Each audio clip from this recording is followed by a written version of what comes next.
Tonga soa tomoklasy, tomoko-vavy, atao anatin'izao fandaharana manokana iarahana amin'ny tetikasa skôro izao mazava ho azy firesaka manodidina ny fanabeazana sy fampianarana isika ato anatin'ny fandaharana. Miarahaba anao any tokantrano ary manasa anao ihany koa anaraka ny fandaharantsika hatramin'ny farany. Androany ny lohahevitra hoentina amintsika dia mahakasika ny rafim-pampianarana eto Madagasikara sy ny fanavaozana izany. So ny afanomezana soa tomoklasy, tomoko-vavy eto amin'ny fanolorana manambahiny ihany koa isika dia anisan'izany Andriamatoa 𝗥𝗔𝗙𝗜-𝗤𝗤𝗏 avy ao amin'ny ONG Grandir Dignement. Miarahaba anao tompoko ary tonga soa tao anatin'ny fandaharana. Miarahaba anao Sonia, dia miarahaba ny teknisiana, miarahaba antsika eto amin'ny plateau ihany koa, ary indrindra miarahaba antsika izay ny tokantrano izay manaraka sy mijery an'izao fandaharana izao. Anisan'ny vahintsika eto anatin'izao fandaharana manokana izao ihany koa Andriamatoa 𝗥𝗏-𝗤𝗏𝗏 avy amin'ny tetikasa skôro. Miarahaba anao tompoko. Miarahaba Sonia, miarahaba antsika rehetra atao anatin'ny plateau dia miarahaba antsika any amin'ny tokantrano tsirairay avy. Miarahaba antsika ihany koa mpanaraka ny tambazotra serasera ny sioka sy ny tetikasa skôro. Vahintsika fahatelo kosa indray dia Andriambavilanitra Ramatoa Rasoarinoro Eliana, ray aman-dren'ny mpianatra no sady mpikambana ihany koa anatin'ny FEFFI avy eny amin'ny EPP Ifarihy. Miarahaba anao tompoko. Miarahaba Sonia, miarahaba ny teknisiana ihany koa, dia miarahaba antsika rehetra eto ambonin'ny plateau, dia engane iraso mba ho tsara ny fampidintsika hevitra amin'izao tolakandro izao. Atraky izay indrindra dia ady hevitra arahana resadresaka izay no arahanao ato anatin'ny fandaharana amin'izao fotoana izao. Raha toa ianao izao koa vao manaraka anay dia ny mahakasika ny fanavaozana ny rafim-pampianarana eto Madagasikara, izay no lohahevitra ho voaboasana ho amin'ny anio. Anisan'ny voaresaka matetika foana tokoa ny mahakasika izay hoe fanavaozana ny rafim-pampianarana eto Madagasikara izay. Ny fanontaniako voalohany miantefa avy hatrany aminareo avy amin'ny firaisanim-pirenena mahakasika izay hoe fanavaozana ny rafim-pampianarana eto Madagasikara izay. Ho anareo tetikasa skôro aiza ho aiza izao amin'ny ezaka efa natao ary indrindra ihany koa ny tokony mbola atao hanatsarana izay hoe rafim-pampianarana eto Madagasikara izay tompoko. Misaotra Sonia amin'ny fanontaniana. Ny rafim-pampianarana moa raha zavaina tsotsotra aloha izany dia misy ambaratonga telo. Misy ny ambaratonga fototra, ao moa ilay ahitantsika an'ilay préscolaire sy ilay primaire. Dia misy ny ambaratonga faharoa izay misy dingana roa, ny CEG sy ny lycée, ary misy ny ambaratonga ambony. Amin'ny ankapobeny izany izay ny rafim-pampianarana. Efa hatramin'ny taona ela tsy niova fa ohatr'izay foana. Efa nisy ny fanandramana saika nampidirina tamin'ny alalan'ny plan sectoriel de l'éducation tamin'izany, fa mbola tsy tena tafita. Eo ohatra ny voasoratra any anatiny ny fametrahana ny atao hoe mety ho tena hoe fahaizana arak'asa any amin'ny primaire, dia efa any amin'ny classe de 5e, any amin'ny classe de seconde, les compétences mahakasika an'ilay resaka métier tafiditra tao anatin'izay fanavaozana izay. Eo ihany koa nisy ny fanavaozana mahakasika ny fangalana ny atao hoe série any amin'ny baccalauréat. Taloha série A, C, D, ankehitriny efa lasa ilay hoe L, S, OZ. Dia izany rehetra izany hita hoe misy etaeta hitondra any amin'izay fanavaozana rafim-pampianarana izay mipita tsikelikely, kanefa mbola betsaka ny tokony harenina indrindra amin'izay resaka hoe kalitao amin'ny fampianarana. Tsika izany hoe hanova rafitra, hanova rafim-pampianarana, kanefa ilay kalitao manao ahoana. Inona nefa izany tena antony tokony hanovana amin'izay hoe rafim-pampianarana izay raha ny toe-javatra eto amintsika raha ny fahitanareo firaisamonim-pirenena azy? Maromaro ny antony, fa mitsotra indrindra angamba dia hoe mila na hoe tokony hifanaraka amin'ny zava-misy eo amin'ny toerana misy anao ny fianarana ataonao. Ny zava-misy mantsinina ohatra. Raha eo amin'ny toerana anankiray ohatra mila an'ilay hoe fivelarana ahafahana mandray an'izay fampianarana zay. Tetery tsy manana ny tanora, tsy manana olona atao référence ohatra. Mpampianatra no hitany eo amin'ny toerana misy azy. Ohatra ny tetika sakoly manokana zao de miasa any ambanivohitra be any. Mpampianatra no mety ho hitany de sandarina. Tsy mahafantatra izy hoe misy asa ankoatran'ireo olona reo anie. Misy asa afaka ataonao ankoatran'izay hoe mampianatra ohatra na sandarima. Tsy hoe ratsy ny mpampianatra na sandarima fa le hoe tsy mahita olona afaka jerevana zany izy atao référence ao anatin'izay. Hany ka rehefa mianatra izy de eritreretiny hoe zay ihany no ahafahany asa ataony rehefa tafavoaka am'le fianarana ataony izy. Ie, manao kosa indray ny fahitanao an'izay monsieur Iandry mizara an'izay hevitra nozarainy teo zay be ianao sa manao ahoana manoloana an'izay? Ie, nisy point important, nisy point tsara be voateny teo mikasika an'le hoe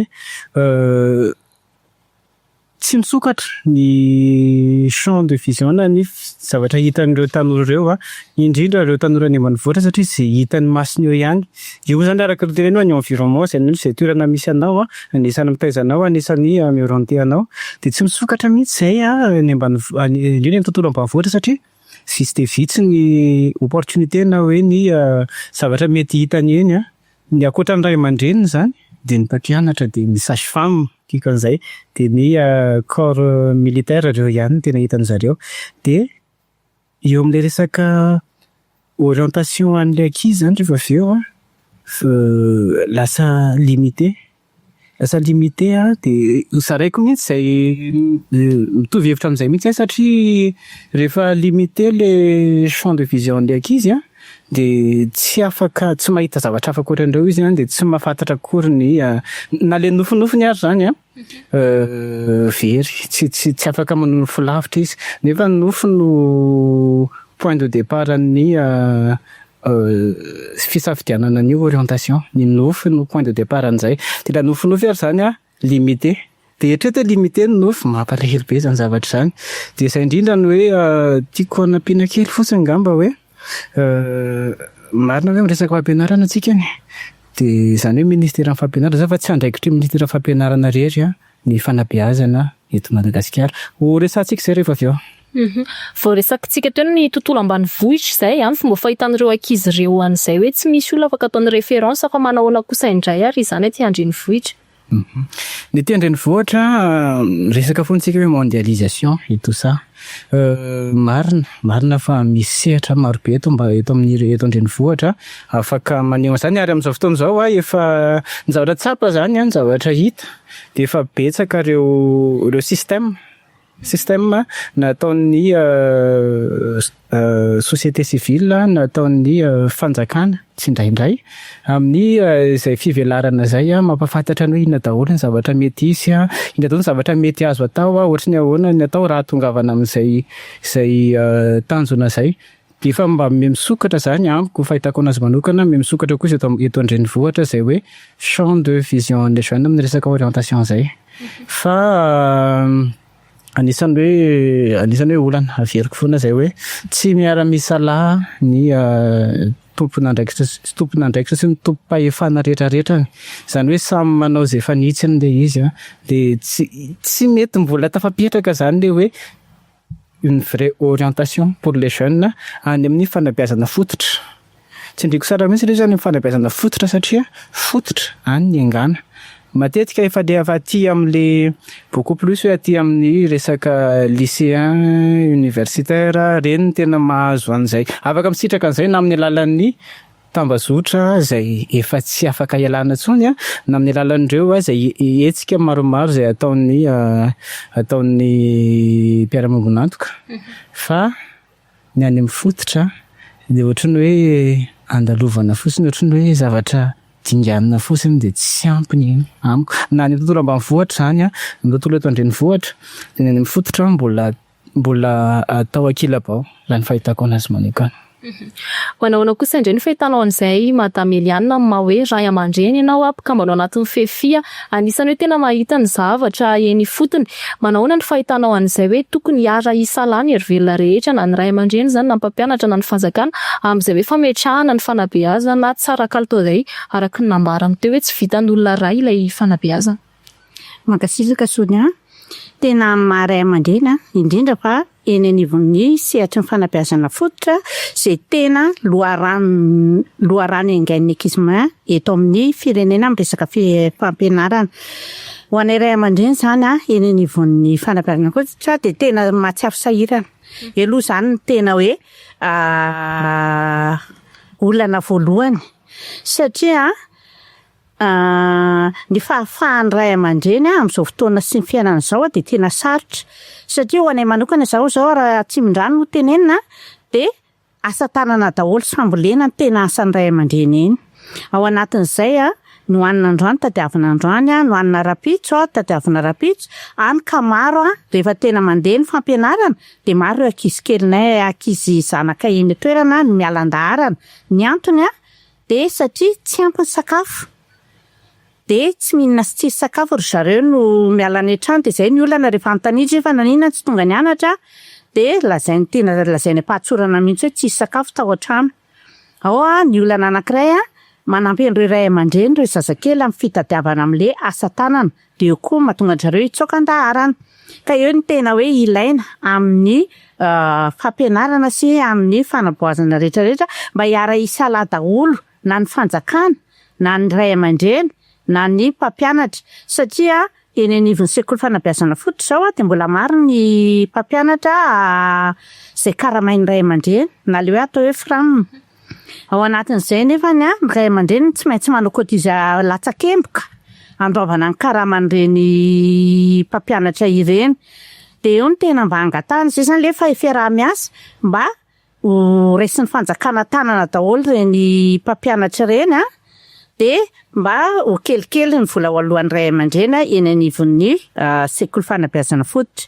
Manaraka izany indray koa eo amin'ny resaka ilay fanjarian-tsakafo tokony mba ho raha indraindrakitra ny fanjakana mba hanome cantine scolaire ho an'ireny ankizy eny anivon'ny fanabeazana fototra ireny satria raha teo izao ny sendra nandalo teny toerana nisy anay ny 𝐀𝐧𝐝𝐫𝐲 dia nanontany ny dravitr'asa hoe inona tokony dravitr'asa ho tanterahany ety amin'ny andro manaraka dia ny tena fangatahan'ny FEFFI dia izay daholo hoe tokony mba hisitraka cantine scolaire daholo ny ankizy eny mba hialana amin'ilay tsy fampitsakafo ny ankizy ka hahatonga ny ankizy ho tapatapaka amin'ny fampianarana. Izany hoe farim-piainantsika sy ny fahantrana ve zany misy fiantraikany amin'ilay kalitaon'ny fampianarana manana anabara amin'izay ve nareo? Misy ka tena misy atraikany mihitsy conditionnen'ny situation socio-économique milatsiny amin'ny fiteny fa conditionnen'ny situation socio-économique ny fampianarana na eo ara ny fahazotoana satria tsisy hoe tsy mazoto hianatra zany. Raha mbola kely ianao tsy hoe tsy mazoto hianatra fa filma fotsiny ireny hoe mitomany tsy aterina fa au fond mazoto hianatra daholo ny ankizy rehetrarehetra. Fa ny situation socio-économique an'ny ray aman-dreny tena misy fiatraikany be eny amin'ny izay fitohizan'ny fianarana izay. Na ny ray aman-dreny ange samy mazoto andeha hampianatra ny zanany daholo satria samy tia hita ny zanany hoe ho tafita.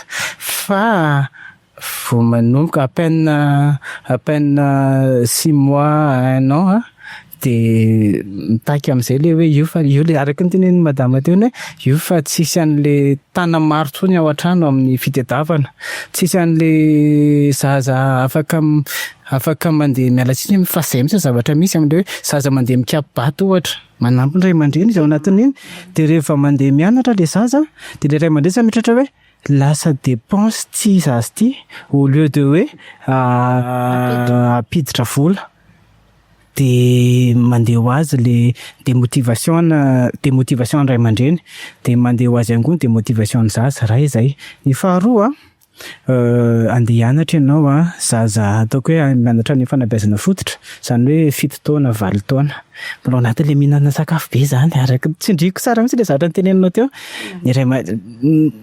ny am'izao ty resaka goûter ty tsy efa tsy ferana intsony fa misy foana andeha hianatra ianao tonga any am-pianarana ianao de miantso raha mario izy ny ankizy taloha de enainao raha ny tsy anana an'izay le fifantohana feno zay intsony ao anatiny ao.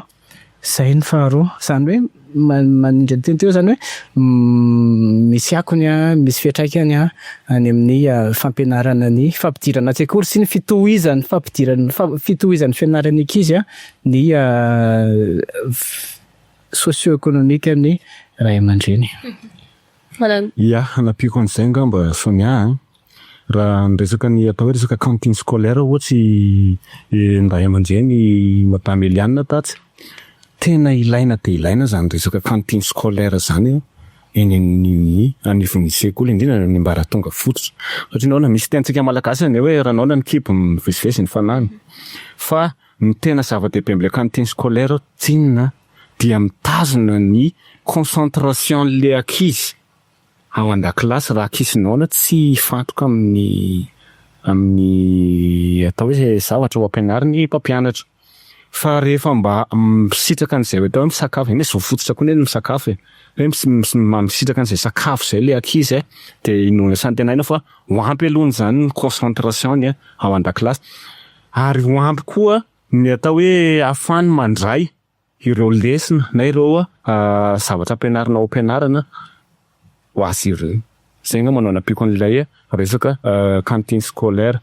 Mahakasika ny atao hoe faharefona, fahasairanana, resaka vulnérabilité amina socio-économique amelatsiny fa zay moa zany matetika fiteny. Tena misy fiantraikany tokoa amin'ny resaka accès amin'ny éducation le izy satria zava tokony hianatra any an-dakilasy lasa manantony ray aman-dreny, zaza tokony hianatra any an-dakilasy lasa mirenireny eny am-pandehanana eny nohon'inona zay atao hoe tsy fananana fahefana tsy fananana moyen ampidirana le ankizy. Ny zava-misy ny Sonia de zao ohatra fotsiny ary mbola tena angatana anaovana ny atsisika mihitsy amin'ny fanjakana hoe mavesatra ireo ray aman-dreny ireo, mavesatra ireo ray aman-dreny ireo satria manino ireo mavesatra lazaina fa hoe elana tsiny fa so ihany fa tamin'ity fanavaozana ity moa zany mbola tsisy ny nanao an'le discours fa tao amin'ny teo aloha de hoe 0 ariary ny inona moa ny rentrée c'est ny latsa-kemboka alohan'ny ray aman-dreny tsy izay nefa ny zava-misy rehefa avy eo fa misy an'le mpampianatra frama filazantsika anazy izay vesatry ny ray aman-dreny mahatonga n'ireo ray aman-dreny ireo atao hoe mandoa mihoatra ny tokony alohany latsa-kemboka filaza misy mandoa 3 alina, misy mandoa 5 alina, misy mandoa 7 alina arakaraky le sekoly arakaraky le hoe tapaka amin'ny FEFFI fa reny de vesatra reny zany raha ray aman-dreny ao anatin'ny atao hoe fahasairanana tsy havitan'ireny asinao le izy.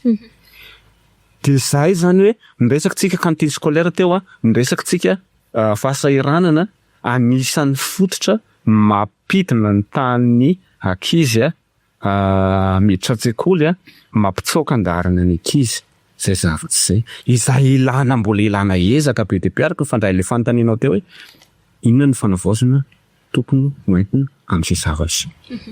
Raha ny tranga no tantarainy Madame Eliane antsika teo moa zany zao de mbola hoe tranga teto Antananarivo tetsy amin'ny district Anatsimondrano zao zay hoe mandeha miasa ny ankizy rehefa fotoana tokony hoe iasany fa tsy miditra any an-tsekoly zany hoe mety mbola misy miaina zavatra sarosarotra kokoa noho izany zany any amin'ny tontolo hafany mokora ny fahitana azy somary mbola fanamby eto amintsika le fampidirana ny ankizy any an-tsekoly nefa de tena hoe zoro zany lay mianatra raha ny fahitanareo mpisehatra amin'ny fanabeazana azy manokana kosa indray mety azo eritreretina ihany ve ny hanatsara n'ilay kalitaon'ny fanabeazana nefa manoloana an'ireo toe-java misy eto amintsika ireo. Ny tiako anampiana kely an'le nresahany madama teo iny Madame Eliane sy izay nresahany Sonia teo zay hoe zay zao ny zavatra hita teto Antananarivo fa mbola mivesatra ihany koa amin'ny eo anivon'ny eto Madagasikara le resaka kolontsaina culture amin'le resaka fampianarana ny resako eto satria ny eto Antananarivo zao izay ohatran'izay miasa ny ankizy tsy eto Antananarivo ihany miasa ny ankizy fa any amin'ny faritra sasany eto Madagasikara culturellement misy hoe ny lehilahy ihany no mianatra fa ny zazavavy tsy mianatra. Zany zao zavatra ataoko hoe nefa zany manjaka zany mahery zany eo anivon'le société misy an'zareo. Ny vehivavy na mianatra fa ny vehivavy dia hatreto ihany izy misy limite zany hoe hatreto ihany izy ny azo mianatra fa rehefa ankoatran'izay dia mandeha miomana mikarakara tokantrano. Tena mpandala ny culture fa misy culture mila jerevana kely sady mitodika ihany koa zany ho antsika zay tangalamena sy ny ataoko hoe leader communautaire eny amin'ny sehatra rehetrarehetra hoe manaona sy manahoana tsara ny impact zay culture zay eo amin'ny resaka fampianarana. Dia ny resaka ianao hoe nanontany hoe manao ahoana ny mety hoe hanatsarana an'izay fampianarana an'izay le kalitao. Ny kalitao tsy voatery hoe amiko misy natao hoe rafitra dia misy natao hoe kalitao. Raha te hanatsara zavatra tsika dia ny kalitao no mila tsaraina aloha.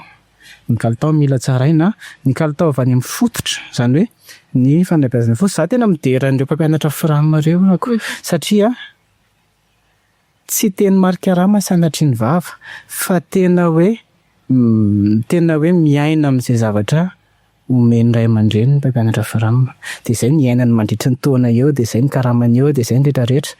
Fa zava-dehibe amiko zava-dehibe ny fanomezana raha ohatra hoe izay fampianatra firamina dia ny fanomezana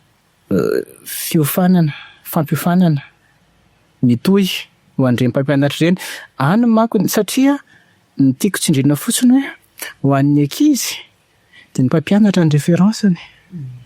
Raha mbola samajinika, raha mbola kely izy any fanabeazana fototra dia ny mpampianatra no tsy tena hoe Andriamanitra fa mpampianatra ny idolany. Mpampianatra ny idolany dia raha ny mpampianatra zany nataoko hoe tsy feno ny fampiofanana azony.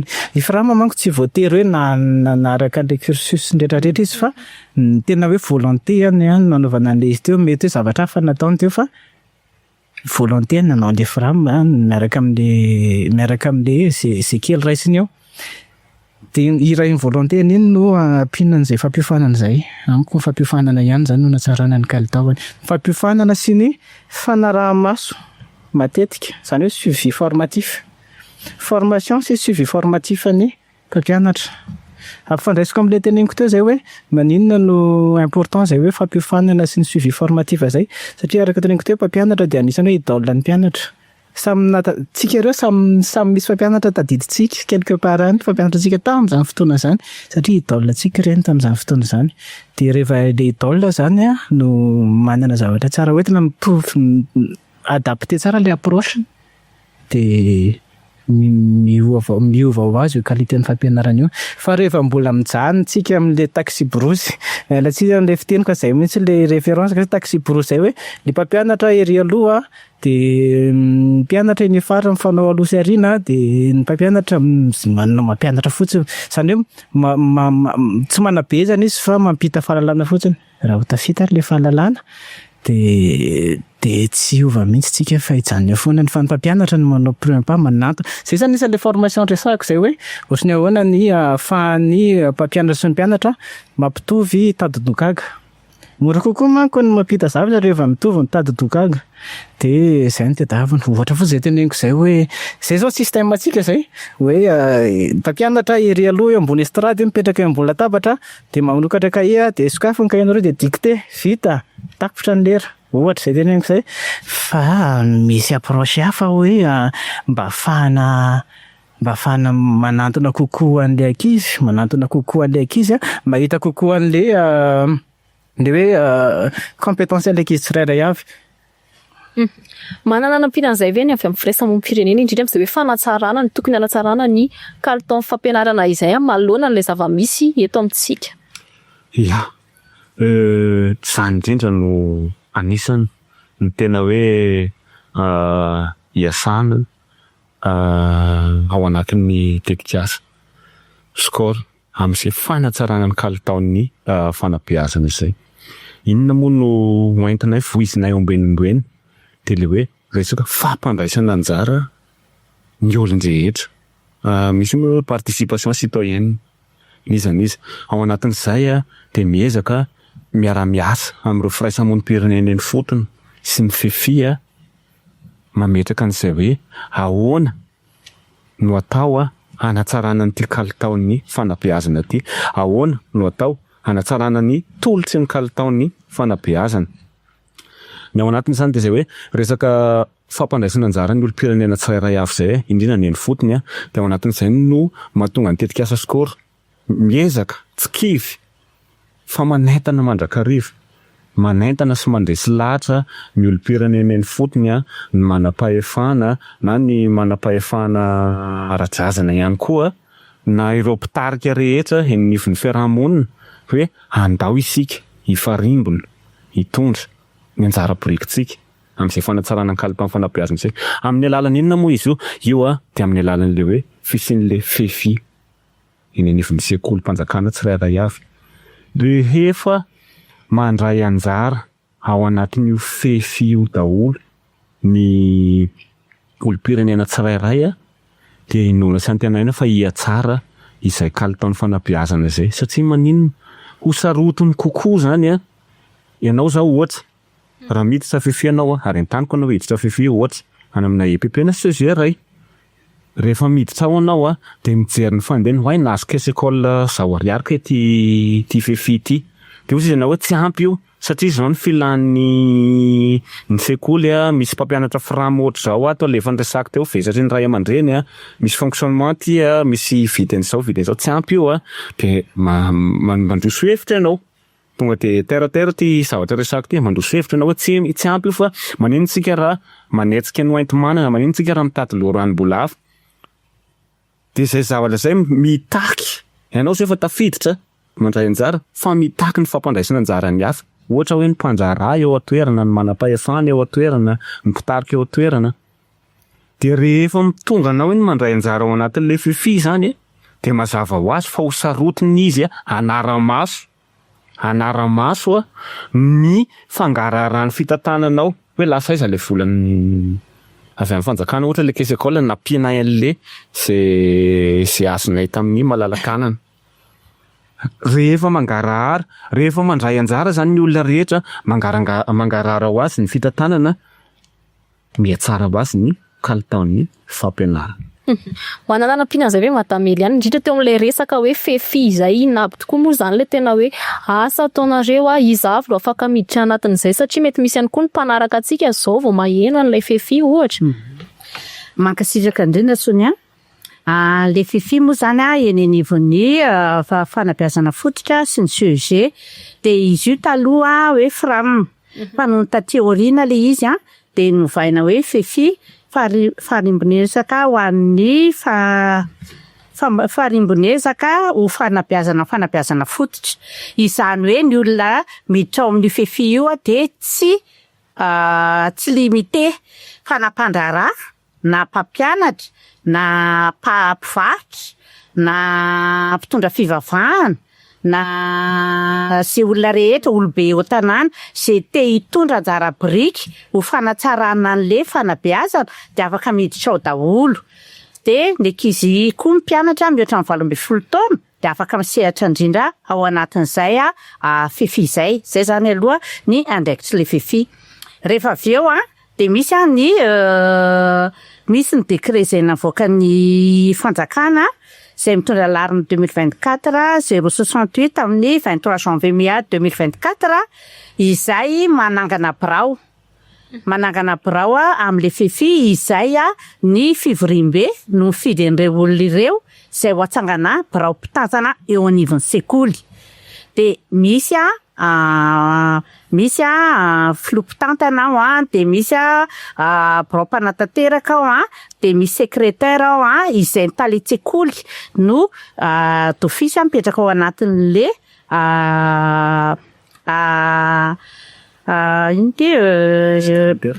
secrétaire any zay pitazona ny archive azy rehetra zay miserasera ao anatin'le birao FEFFI ao anivon'le fampianarana. De misy mpanara-maso ny vola, misy mitam-bola.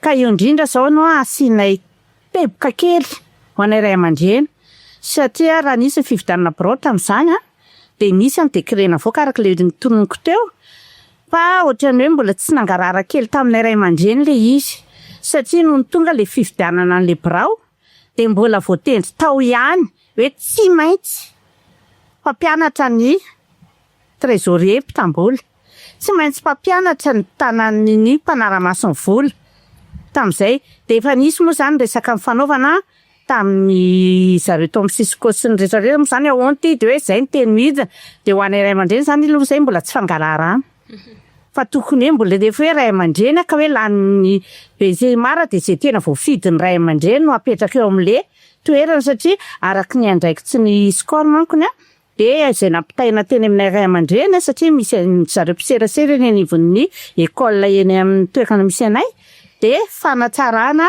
ny tamberan'andraikitra sy ny mifangararana ny tena ijorena eny anivon'le sekoly. De nefa raha izay zavatra zay sao napetrakintsika de mbola tsy de mangarahara zany ao fa mbola misy ihany le fitiavan-tena sy ny zatra lalandrina zareo ao amin'ny tantana ao anatin'le sekoly ihany no te hitondra le fitantanana rehetra sy ny fitadiavana an'le sy ny fitazonana an'le vola. Fa raha hoe araka ny tenin'ny 𝐄𝐥𝐢𝐚 teo le izy zay zareo zay teo amin'ny fiarahamonimpirenena de tena hoe tokony hangarara be zany eo anivon'ny FEFFI hoe tena ireto marina le zavatra miseho de ireto marina ny zavatra misy. De zay zany mba ohatrany hoe mba asiana teboka kely hoe tena hoe mba ho tonga any amin'ny lehibe sy ny rehetrarehetra hoe tokony tsy asiana zay fa zay lanin'le fivoriam-be amin'ny FEFFI hoe tia ny olona tiana hipetraka ho zao, tia ny olona tiana an'izao fa tsy avandray misy teny midina hoe tsy maintsy mpampianatra ny 𝐾𝐧𝐝𝐫𝐲 mpampianatra ny commissaire makasitraka to. Sotranao madame Eliane tamin'izay fanazavana FEFFI zay iverina kely amin'le kalitaon'ny fampianarana foana zany mifandray amin'izany rehetra ny resantsika teo zay.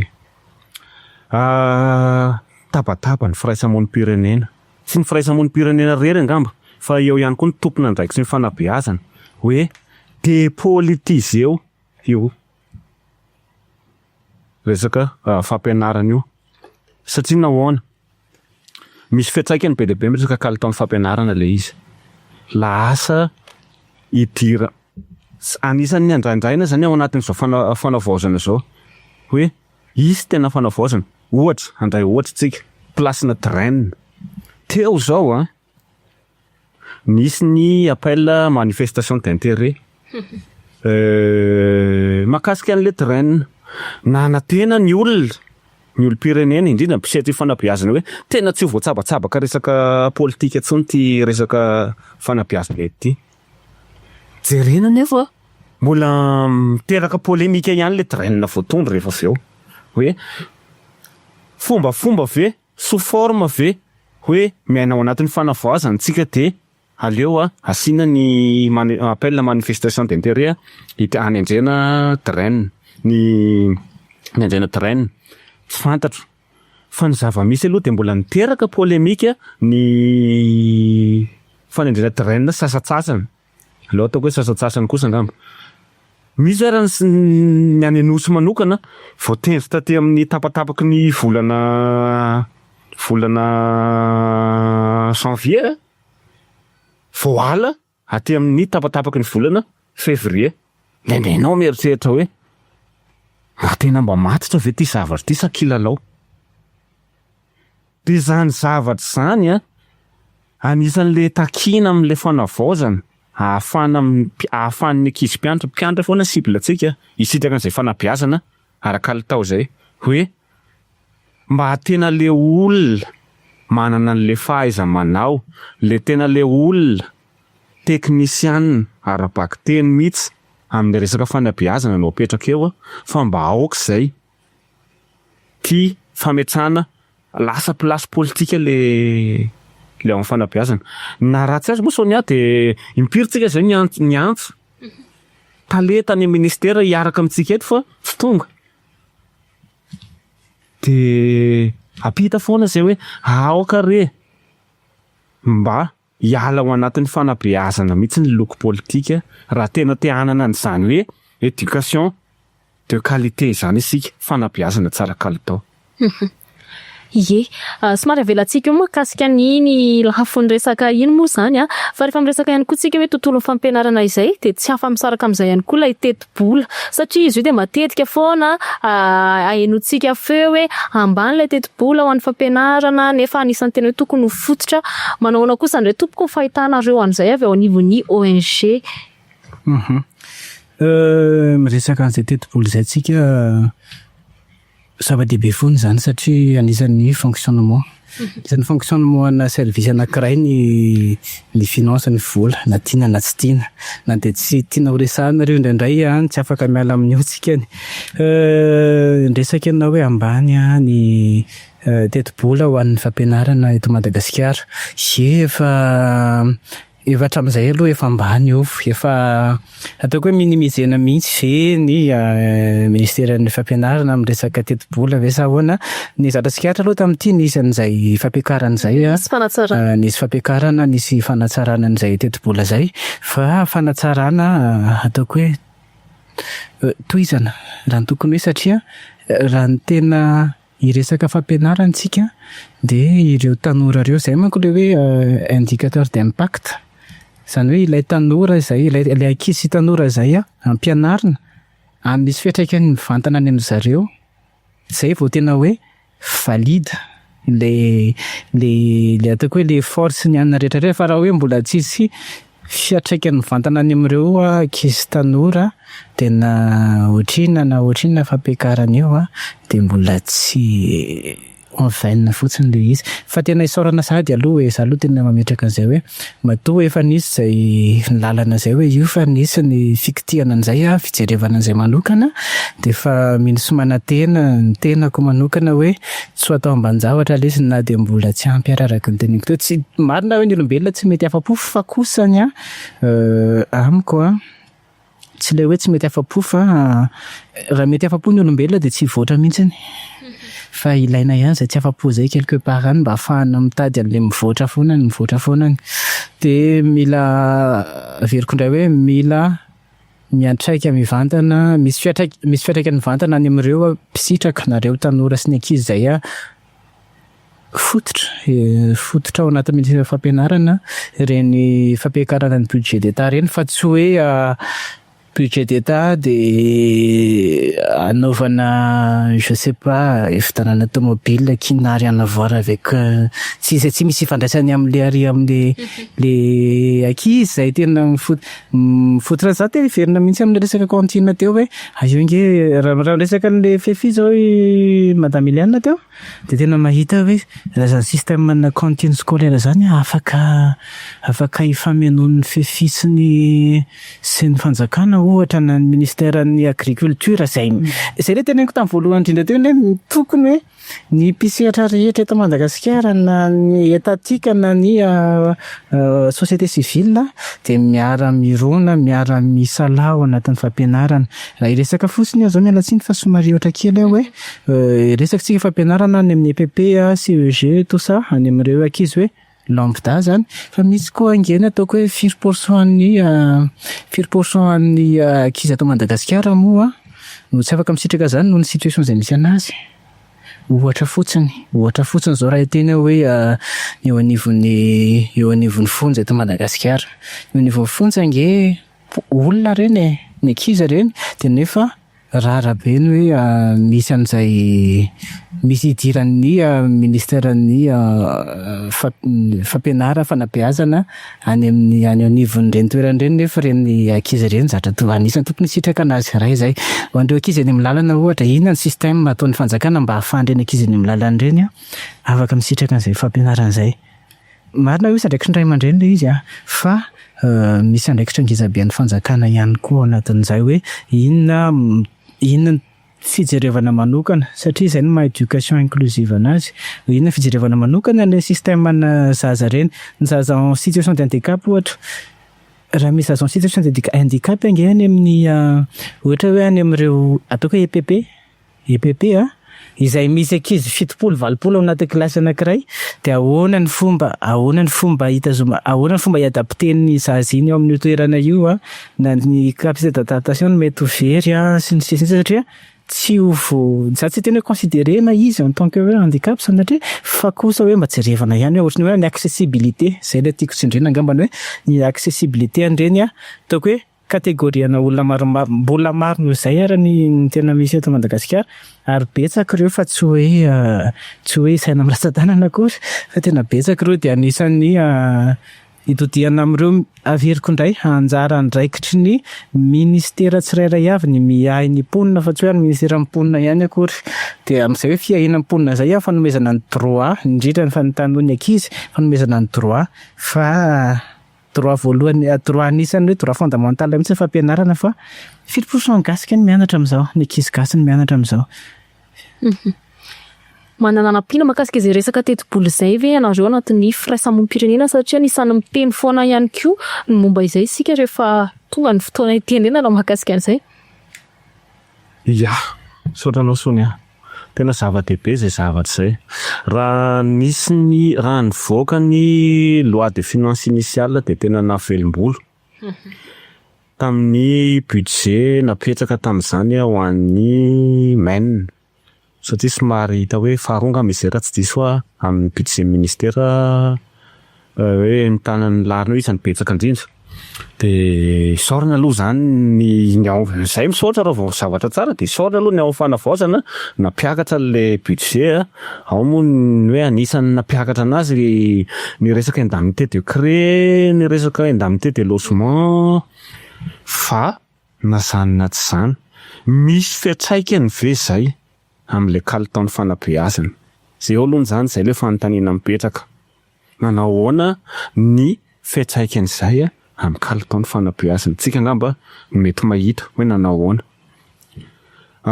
Eo ihany koa hoe nampiena ny vesatry ny ray aman-dreny ve iny mantsy tena anisan'ny tena atao hoe antony anankiray mampiala ny ankizy surtout hoe ankizy zanaka ray aman-dreny atao miaina ao anatin'ny fahasahiranana tsy voaloha le atao hoe latsa-kemiko dia mitsoaka le ankizy tsy voaloha le latsa-kemiko tsy azo ny bulletin janona le ankizy dia hoe miena ve ny vesatry ny ray aman-dreny natao hoe nampiakatra an'izay zay zany fanontaniantsika petraka anankiroa ny voalohany tena nisy fiantraikany tany amin'ny kalitaon'ny fanabeazana ve miena ve ny vesatry ny ray aman-dreny ary ao ihany koa hoe nanao ahoana ny accès-ny ankizy nampitombo isa ny ankizy niditra ny tsetsoly ve ny fampiakarana an'izay teti-bola izay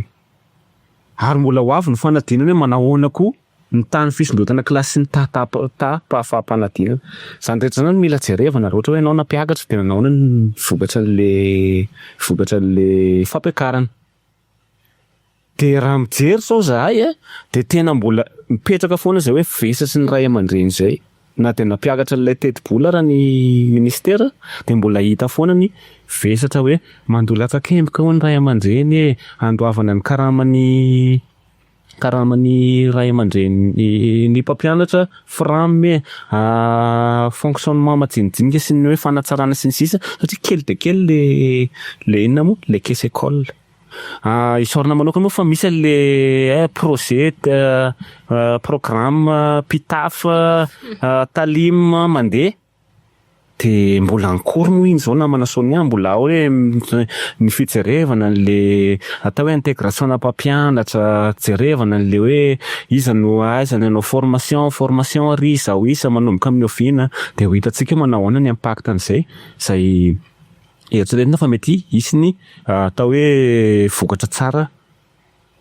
akany amin'izay atao hoe zahoana ny kalitaon'ny fanabeazana zay hoe hiatsara ny kalitaon'ny fanabeazana fa hatreto aloha de mbola tsy de tena hita ny vokatry ny fampiakarana an'izay teti-bola zay eo anivon'ny fanabeazana satria mbola mibaby ny vesatry ny sekoly ny ray aman-dren'ny mpianatra dia izay zany anisany anankiray ihany koa angatana amin'ny fanjakana hoe rehefa hampiakatra ny budget ny fampianatra satria fantatsay fa hampiakatra indray nareo amin'ny herintaona mba jereo manokana io 𝐾𝐧𝐝𝐫𝐲 io hampiena ny vesatry ny ray aman-dreny izay ihany koa na de eo ara le mpitafy sy ny talimina.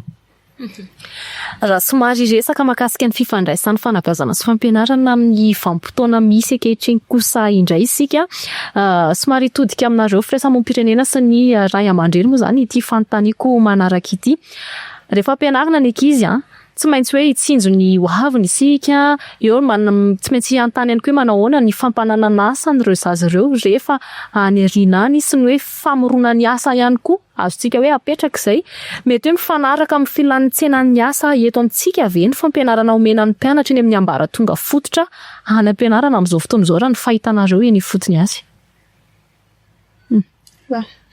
Makasitraka raha ny hoe no avy fampianarana amin'ny fijerena ray aman-dreny azy eny anivon'ny fanabeazana fototra aloha de raha ny ankizy eny amin'ny fanabeazana fototra de tena rary tena hoe ho vitsy ray roa telo no tafakatra ahazo ny tena hoe fampianarana ho tonga hatrany ambony raha ny fijerena ray aman-dreny amin'izao satria voalohany indrindra eny anivon'ny fanabeazana fototra aloha zao de tena hoe miaina problème lehibe ny ray aman-dreny amin'le tsy fampim-bola. Raha antsika mahita ihany koa ny amin'izao fa zay manam-bola ihany zao no tafita ny zanaka malagasy. De le mpiasa tanana kely sy mpiasa tany kely ery de zara raha afaka CPE de mijanona. Satria le kalitao tena na miezaka be ary ny mpampianatra eny anivon'ny fanabeazana fototra de le ray aman-dreny mihitsy tsy manana ny hoentinana. Satria na hoe hitseny amin'ny 6e ka hoe tsy afaka CP de efa manana olana ny ray aman-dreny. Andeha ho any privé ny écolasy tsy zaka ny ray aman-dreny. De eo ny tena olana goavana zany amin'izao aloha ho anay ray aman-dreny. Ka ho an'izay manan-katao ihany zao raha eto Madagasikara no jerenay ray aman-dreny de zay manan-katao ihany no misitraka fampianarana tsara kalitao. Fa ho an'ny majinika sy ny mpamboly de tena hoe miaina ao anatin'izay limité zay ny fahazahoan-zareo ny fahazahoanay ny fampianarana ny zanakay. Eo indrindra hoe vao niteny koa Sonia teo hoe de anahoana no aviny amin'ny resaka asa sy ny rehetrarehetra de arak'izay mbola lazaiko zay zay manan-katao ny tafita mahita lalana makaty sy makaroa azahoana ny maîtrise sy ny diplôme ambonimbony kokoa. Fa ho an'ny zaza malagasy tena hoe mpamboly sy fio de mijanona mpamboly sy fio piany izy manaraka ny kalitaon'ny zavatra zay nataon'ny ray aman-dreny teo aloha hoe zay ny taratasy ainy de zay hitany hoe nahavitan'ny ray aman-dreny anazy de mijanona amin'izay.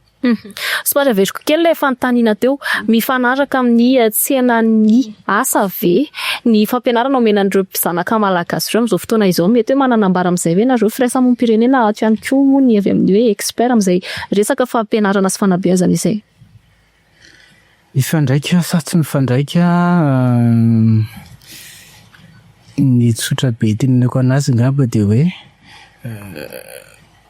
système archaïque ny système atsika tena hoe système ataoko hoe système fampianarana ankizy ho lasa ny fanabeazana fototra ndresako système fampianarana ankizy ho lasa andeha hitady asa fa tsy hoe andeha hamorona asa ny tenany. Raha tia voatra nefa raha tia mpivoatra firenena ianao dia ny fampananana asa avy amin'ny tenany no tena zava-dehibe indrindrany amiko izay. Dia zay ny tena izay mahatonga ny tena système archaïque ilay izy satria efa système efa taloha be izany hoe mitady asa mba na mianatra mba hita asa tsara, fa tsy hoe mianatra mba hamorona asa tsara.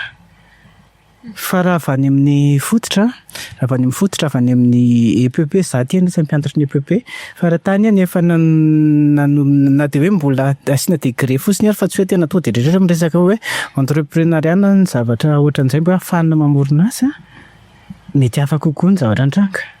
Fa ny tany dia efa nivolena hoe hianatra mba hitady asa. Izay angamba ny ataoko hoe mahavaly amin'ny zavatra teneniko anao.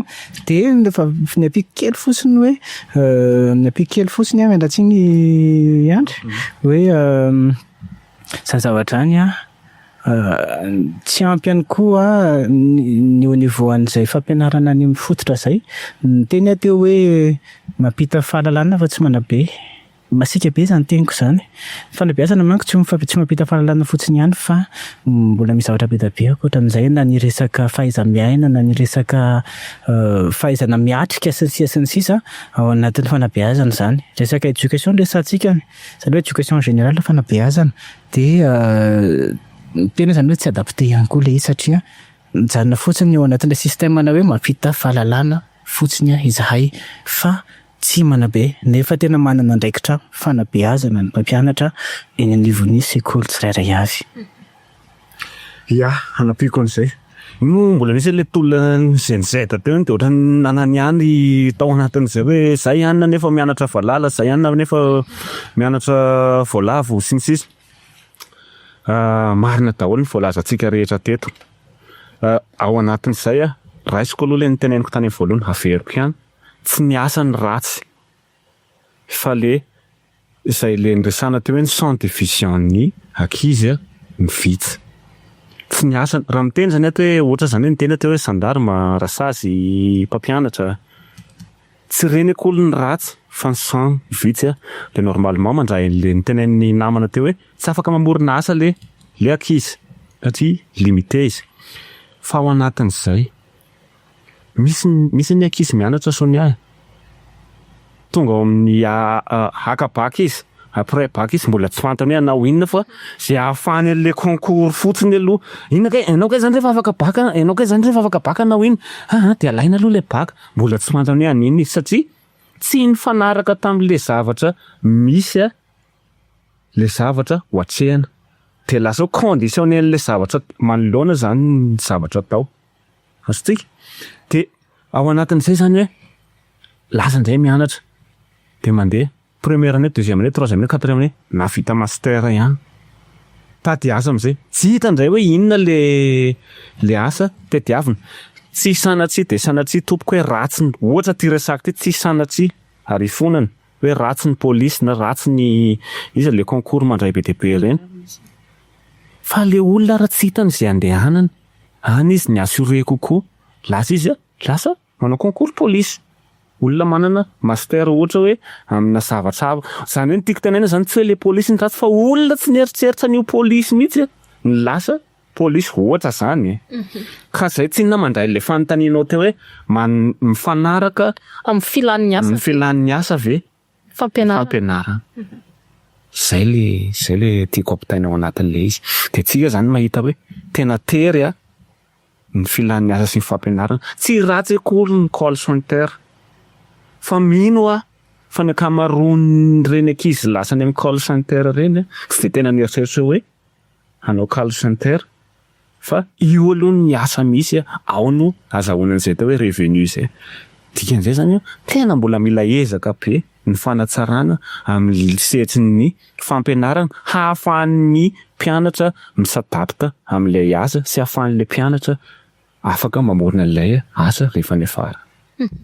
Somary resaka kely mahakasika ny fandahara-pianarana kosa indray isika Monsieur Yandry amin'ny hoe mpisehatra anareo amin'ny tontolon'ny fanabeazana. Manahoana no mety hoe fahitanareo an'izay fivoaran'ny programa fampianarana eto Madagasikara izay? Ny fivoaran'ny programa fampianarana dia mitohy amin'ilay zavatra niresahako teo ihany hoe hoentinay zakay ty taranaka ty. hoentina mandrosa hoentina mistagina eo fotsiny satria amiko ny fampianarana zany marina hoe fampianarana ilay izy ny fampianarana dia ao anatin'ny fanabeazana dia fa tsindriako foana mihitsy teny izay hoe fanabeazana ny tena mila tsindriana mafy be ao anatin'ny fifandraisan'ny mpianatra sy ny mpampianatra. Dia amiko mila jerevana mila avozina mba hifanaraka amin'ny voalohany hifanaraka amin'ny sehatr'asa izay misy eto satria rehefa tsy mifanaraka amin'ny sehatr'asa izay mety eto koa ilay zavatra ianarana dia izay mahatonga an'ilay terme fahiantsika fa ela hoe fuite de cerveau lasa ny ankizy mandeha lasa izy mitady moyen izy andehanana any amin'ny extérieur satria tsy mifanaraka amin'ilay toy zava-misy eto akory ny zavatra omenany ampianarana miditra ampianarana izy dia ohatran'ny hoe monde hafa dia mivoaka ao izy nefa ny le monde réel ny zavatra hitany dia tsy mifanaraka ilay izy dia izany hoe ahoana ny adaptena an'izay izany hoe inona no atao ny ivelany ve no atsaraina sa ny anatiny no ahena za aloha tsy d'accord hoe ahena ny anatiny fa ny ivelany ny environnement ivelany mila jerevany tsirairay avy jerevan'ireo ray aman-dreny voalohany indrindra ray aman-dreny manana andraikitra be ao anatiny io marina hoe resantsika teo foana hoe sahirana ny ray aman-dreny tsy raha malala zany fa manana didy sy andraikitra ngeza be ny ray aman-dreny ao anatin'ny fampivoarana ny ankizy anankiray. Dia fanjakana zany dia miteny foana mihitsy hoe fanjakana tsy hafa miala amin'io na inona hoe ahoana ny fomba irapprochena an'izay hoe ny fandaharam-pianarana sy ny zava-misy ny demande ny offre sy ny demande zany satria tena iny koa sy hoe lasa fuite de cerveau ny ankizitsika ataoko hoe manam-pahaizana manana ny afaka ampandrosoana ny toerana izay misy anazy lasa izy mandeha ko inona raha mivoaka izy dia tsy zavatra mifanaraka amin'ilay zavatra ao anaty saina sy ilay zavatra nianarana zavatra misy fa zavatra hafa mihitsy dia lasa izy mandeha ko izany indray zany dia tsy manome tsy ny andreny ankizy ireny na dia hoe raha tokony ho izy ary tokony hoe izy ny ampivoatra ny toerana izay ny haviany fa raha tsy izy tsy afaka ampivoatra ny raha tsy mivoatra ny tenany aloha. Anisany efa noresantsika tato eo anatin'ny fandaharana tato ihany mahakasika ilay hetsika tamin'ny taona lasiny nisy teto amin'ny firenena nisany naneho hevitra mahakasika izay ny tontolon'ny fanabeazana sy fampianarana nilaza teny an-kianja marary ny fampianarana fonjeo ty fampianarantsika ty fa mijaly ato anatin'ny fanavaozana isika amin'izao fotoana izao. Samy manana ny marariny avokoa ny rehetra fa raha iresaka tsika fanabeazana sy fampianarana inona ny tena andrasantsika raha tanatin'izao fanavaozana izao hita ihany koa moa zany fa tery de tery ihany ilay fotoana satria roa taona ihany ny ahafahan'zareo mipetraka eo nefa maro ihany koa zavatra nitakitsika teny an-kianja mety hoe manao ahoana ny mahakasika izay inona ilay tena andrasantsika samy amaly an'izay ngamby ianareo atombontsika atao monsieur Yandry. Amiko manokana misehatra ao anatin'ny fanabeazana ako beaucoup plus amina hoe éducation inclusive satria ireo izay ankizy marginalisé teko marginalisé ny société no tena isiaranay dia ny zavatra endrasana angambany dia ny fijerevana an'ireny ankizy ireny aza mijanona fotsiny amin'ilay hoe ankizy lambda izay hoe ankizy ny famille ohatran'ny hoe foyer sy famille tsotra fotsiny fa zanaka malagasy daholo ireny sonia latsaka eo 20 taona ireny ary ao anatin'ny lalàna dia hoe izay latsaka eo 20 taona dia ankizy daholo enfant daholo dia ilaiko zany ilaiko ny fijerevana mitovy en égalité mais aussi surtout en équité ny zanaka malagasy rehetrarehetra ny eto andrenivohitra izy na ny ambanivohitra izy na amin'ny toerana lavitra jiro izy na amin'ny toerana ambody jiro izy na aiza ny misy anazy na aiza ny misy anazy dia didy sy andraikitra ny fanjakana daholo ireny zaza ireny ary tsika tena hoe ny ratifier ny convention internationale en droit des enfants ny ratifier tsika ireo droit rehetrarehetra ireo aza atao hoe ratifiena fotsiny ireny mba azahoana financement fa ratifiena ireny izay manaikiraikitra ozy izy no fiteny avy any aminay izay dia mila an'izay andraikitra sy fijerevana ny droit sy ny zon'ireo ankizy rehetrarehetra ireo ny fanjakana malagasy ny fiarahamonim-pirenena sy ny société civile sy ny organisation rehetrarehetra eo reo vony reo miara-miasa ireo fa tsy ireo akory ny tena hoe tompon'andraikitra voalohany amin'ny fanajana sy ny fanomezana ny zo nyreo tanora malagasy fa ianareo izay ao amin'ny fanjakana foibe décideur afaka mandray ny fanapahan-kevitra hoe tiany atao dia tiany tsy atao. Ya, ny tsika moa dia resaka hoe mpianatra misitraka fanabeazana ara-kalitao foana ny tanjona. Ao anatin'izay fanavaozana izay fa niresaka tao ihany fa averimberina etona. Esory ao anatin'ny fanabeazana mihitsy ny politika. Tsy atao fitaovana politika ny fanabeazana.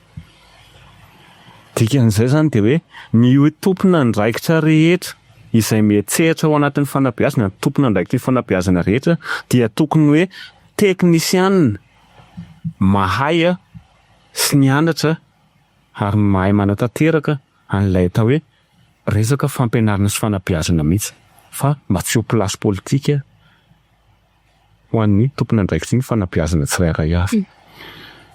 Ao anatin'izay ihany koa fampiakarana ny teti-bola hiadivanay foana io satria maninona mavesatra ho an'ny ray aman-dreny ny 𝐄𝐥𝐢𝐚 na ny loi d'orientation amin'ilay resaka éducation eto Madagasikara ny amin'ny teny hoe gratuit obligatoire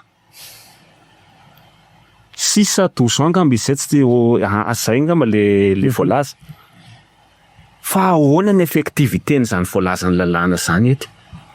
Gratuit obligatoire de qualité mbola zany resana manaraka an'izay kalitao zay ve ny misy page juridique sa zavatra zany miteny ianao hoe fampianarana tsara kalitao raha ijerintsika ohatra ny any amin'ny mpampianatra etaetanay miteny zany ka hoe esory ny politika amboary ny foto-drafitrasa ifanaraka tsara ny azahoana izay fanabeazana tsara kalitao zay ataovy ara-jariny ny fitsinjarana ny mpampianatra io. Ahoana moa misy ny mpampianatra eny izy fram vao tafidy tampiasam-panjakana izy dia mahazo tonga dia mangataka affectation mandeha ny an-tanan-dehibe. Hainy tsara miaritra tamin'izy mbola fram. Mivangongo aty an-tanan-dehibe daholo ilay mpampianatra mahay. Tsy hoe tsy mahay ny ambanivohitra fa raha izay tokoa aloha zava-misy dia tena hita mihitsy vao mitady reny vohitra malaky izay tafidy tampiasam-panjakana. Dia eo ihany koa le hoe mandeha ny ministera an-taniana. Tsy ampy ny mpampianatra dia miteny ny ministera ampy ny mpampianatra satria raha ny sifra manoloana anay dia mpampianatra ray man'ny ankizy 700 ampy an'izay tsara mihitsy ny zava-misy eto Madagasikara. Dia ilay resaka teo hoe mivangongo aty amin'ny inona moa an-drenivohitra fa ao ihany koa ilay mpiasa birao be dia be mbola isaina ho mpampianatra bibliothécaire, secrétaire, surveillant mpiasa mbola ho vao izy ka izay angamba hoe aza politisena intsony ny fampianarana zara ho ara-jariny ny mpampianatra omeo foto-drafitrasa tsara ny ankizy ary omeo fiofanana tsara ny mpampianatra. Fiofanana tsara manko mba efa misy fanantenana kely amin'ilay reto programa mandeha amin'izao fotoana reto fa izay zany hoe esory ao anatin'ny fampianarana politika omeo foto-drafitrasa tsara ny ankizy omeo mpampianatra tsara mahavaly ny filan'ilay ankizy. Éducation de qualité foana ny tanjona antsika ary fampitombonana atao hoe ny ankizy misitraka an'izay éducation de qualité zay. Matamiliana makasitraka ny figanina ao anatin'izay endrasana iray aman-dreny amin'izao fanavaozana zao na fotoana fohy ihany ary ny hoe atongavan-jareo mahatonga zareo ny teny hoe dia anavao dia ny tena hoe mba ho angatahana iray aman-dreny aloha voalohany indrindra mba ataondry zareo azova ny fahatongavan'ilay 𝐾𝐧𝐝 satria raha tokony hoe fomba miditra amin'ny mpianatra no mirotsaka ilay 𝐾𝐧𝐝 mba ho entina hanamboarana ny programa rehetra ao anatin'ny taona iray satria raha tsika miteny zao dia vao tamin'ny 𝐾𝐧𝐝 vao tamin'ny volana ambony teo vao tonga De nefa efa mihodina efa aty amin'ny atsasany ny fampianarana, de nefa ny fitaovana sy ny zavatra rehetra hoentina ampidonana an'le le fampianarana de miankina amin'io daholo. Faharoa manaraka an'izany ny angatahana ray aman-dreny koa, satria araka ny tenin'ny Andry ato amin'ny skort teo de betsaka mihitsy na zay ray aman-dreny ary na ianao an'iny fa betsaka ny budget nampidirina ao anatin'ny ministera fampianarana. Nefa mbola maro be ireo ray aman-dreny frame, mbola ny ray aman-dreny mizaka an'izay adidy zay, ka izay no mahatonga marina fa ray aman-dreny zay matoa zay niteraka de vonona sy andraindraikitra amin'ny zanaka naterakay.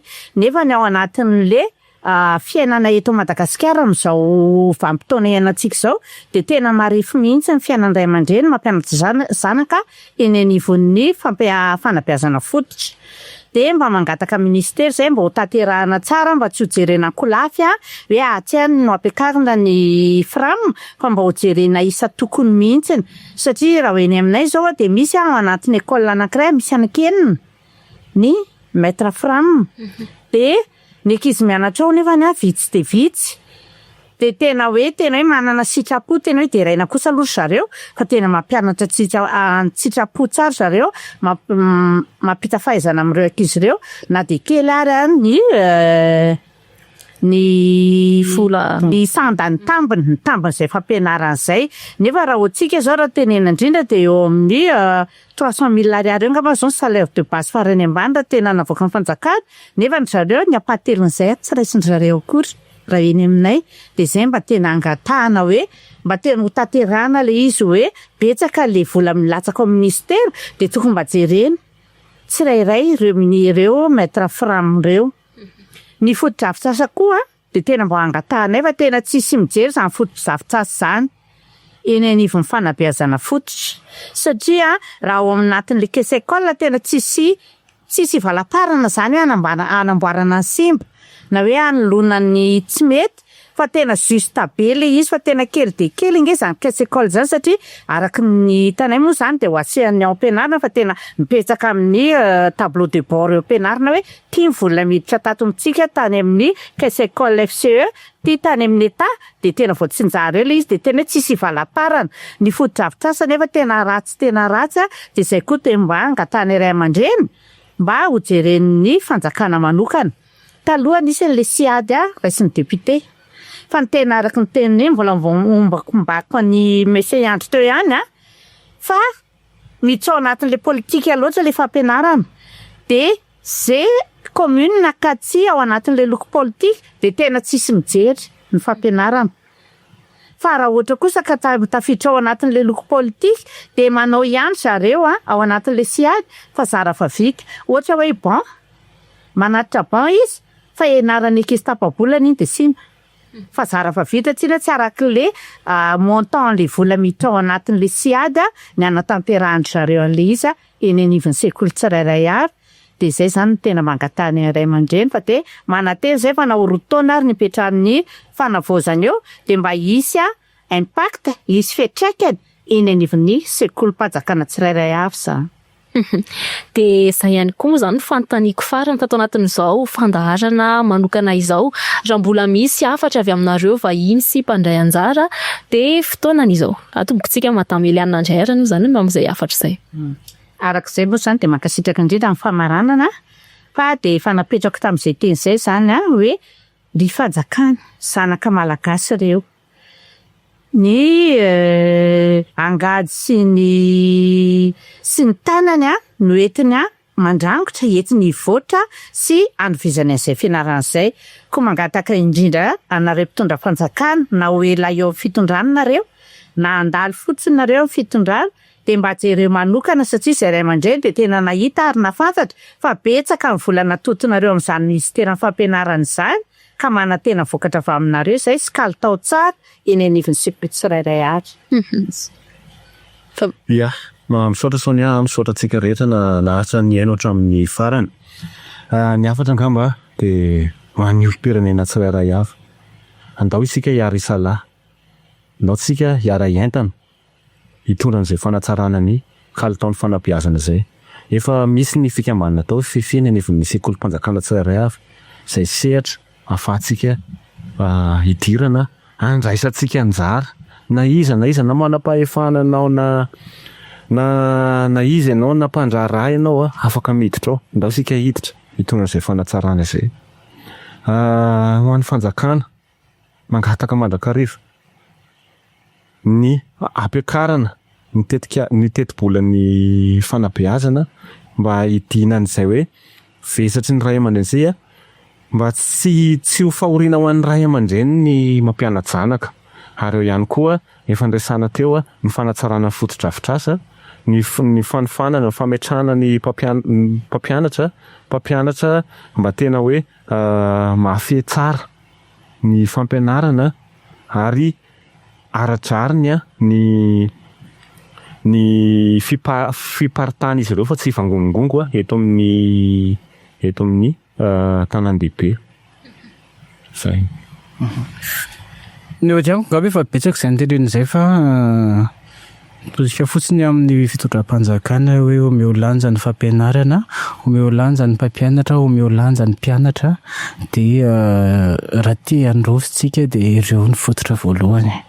Dia mankasitraka ny Sonia, mankasitraka antsika rehetrarehetra, dia mankasitraka ihany koa ny 𝐄𝐥𝐢𝐚𝐧𝐝𝐫𝐲 sy ny nanasana androany, dia mihintsy mananteny izay hoe isiakony any amin'ny fototsofiny tsirairay avy ny zavatra ny fampiresantsika androany mba ahafahana hoe mandroso makany amin'izay fanovana izay, mandroso makany amin'izay fandrosoana ho an'ny tanora malagasy izay. Misaotra tompoko. Ankasitrahana avokoa ianareo mpandray anjara ny resadresaka sy ny tafatafa tato anatin'izao fandaharana manokana izao, dia izay afatra avy amin'izy telo mianadahy ihany koa tompoko lahy sy tompoko vavy no entinay mamarana ny fandaharana manokana ho amin'ny androany. Ankasitrahana feno ihany koa ianareo tany tokantrano naharitra ny endro sy nanaraka anay hatrany amin'ny farany manome fotoana ho anao amin'ny manaraka indray. Veloma tompoko.